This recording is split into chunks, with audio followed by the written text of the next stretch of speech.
During a normal afternoon in the city, a young couple is in the process of moving to their new beautiful apartment. They have plenty of boxes of their own to unpack, but they are surprised to discover that the landlord left behind an old funky refrigerator. Gail is not impressed at all, but Rob finds it very interesting because this old model has the motor above instead of underneath like modern models.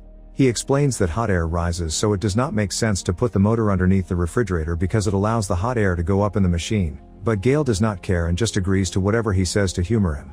Afterward, Gail takes out a bottle of wine to share with her husband, and Rob excitedly opens the fridge to get ice.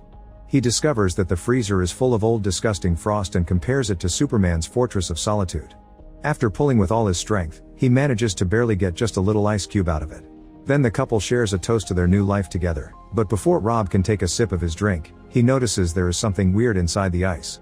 He grabs it to look at it more closely and asks Gail if he is seeing things, but Gail confirms she is seeing something too.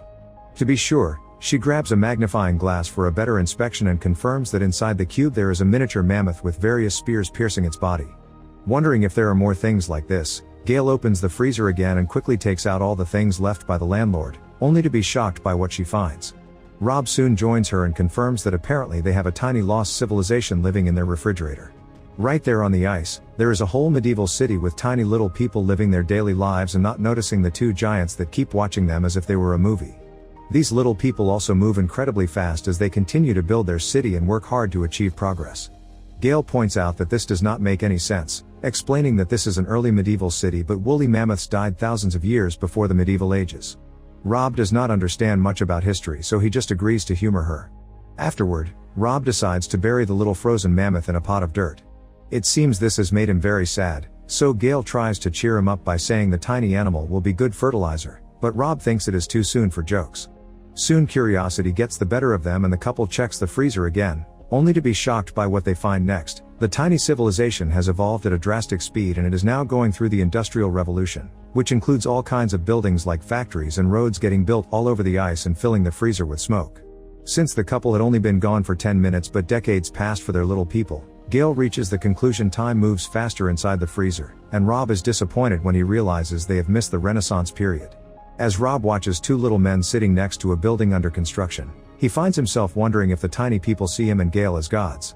However, the two little men are actually making fun of the couple. They find their giant faces hilarious and are annoyed by the broccoli stuck in Gail's teeth because they have been looking at it all day. It takes only a few seconds for the little civilization to start changing again, and now modernized buildings are being built at great speed. Rob notices things flying around, and Gail realizes they are airplanes. She also notices the new skyscrapers, making her reach the conclusion that the little civilization has reached the present time.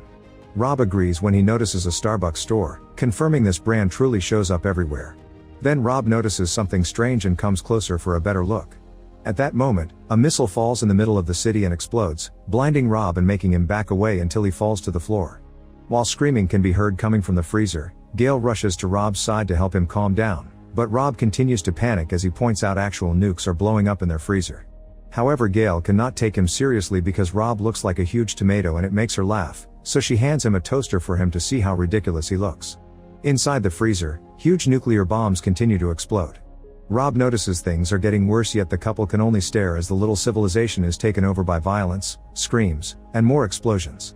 Feeling frustrated, Gail closes the freezer, pointing out that people cannot just outgrow war in a couple of minutes. Rob wonders what they should do, and Gail simply says they should get pizza.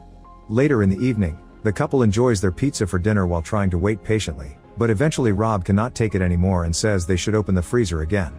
Gail reminds him that they need to accept the possibility the civilization did not make it, but Rob goes to open the freezer anyway. Surprisingly, the little civilization has become a futuristic city full of bright lights and flying cars that remind Gail of Emerald City from The Wizard of Oz. Rob is in awe at how beautiful and advanced everything is, and at that moment, a building emerges right in front of them, which reminds Rob of an adult toy. A huge pyramid-like structure also pops up in the middle of the tiny city, growing tall as bridges connect all around it to get energy from other buildings. However, the structure suddenly transforms into a diamond-shaped fortification that glows so brightly that it has to consume the whole city until it explodes. The resulting glow looks like a star and ejects beautiful dashes of light that begin to fly around the couple's kitchen, lighting up every corner as Rob and Gail watch with fascination and big smiles. Their theory is that little people may have discovered how to travel through space and time. Afterward, the lights return to the freezer and gather into a sphere before outright disappearing. Rob and Gail go from smiling to looking quite sad and confused, and when Rob wonders if the little people will ever return, Gail says it is unlikely. Feeling the need to grieve, Rob pulls the refrigerator's plug as a way to move on and accept the little people are gone. Gail gives him a hug to comfort him before closing the freezer, deciding they are done for today. The next morning, Rob makes coffee and shares it with Gail. Although they do not say a word, it is quite obvious they cannot stop thinking about the tiny civilization in the freezer, so they give in and try opening it again. To their shock, they discover there is a cold mist coming out of it even if it is still unplugged. An even bigger shock is that inside the freezer there is a new ice age going on, showing primitive Homo sapiens eating the huge bodies of ancient creatures. It seems the little civilization has not disappeared, instead it was reset and has started from zero. At that moment, a Tyrannosaurus Rex roars loudly and begins chasing after the primitive men, catching one in the air with its huge mouth before going after the one that just fell to the ground. Now where could this civilization possibly have come from? It turns out that after finishing his creation, God is now a pretty bored old man.